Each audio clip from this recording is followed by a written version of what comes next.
إذن قال إمامنا الجزري كما نرى في البيت في أعلى اللوحة: أدناه يعني أدنى الحلق غين خاؤها. ثم بعد ذلك قال رحمه الله: والقاف أقصى اللسان فوق ثم الكاف.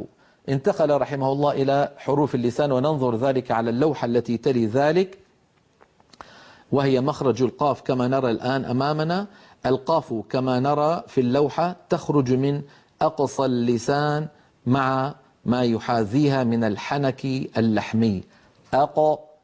أق الحق. ولاحظوا بأن هذه المنطقة ترتفع، منطقة أقصى اللسان ترتفع كما نرى في اللوحة، وتقرع المنطقة التي اسمها الحنك اللحمي.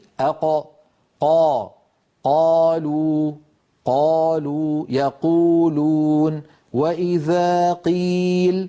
كيفما كانت القاف، كيفما كانت ساكنة أو مفتوحة أو مضمومة أو مكسورة، فإن مكان خروجها هو هذا المكان الذي نراه بين أقصى اللسان وبين الحنك اللحمي.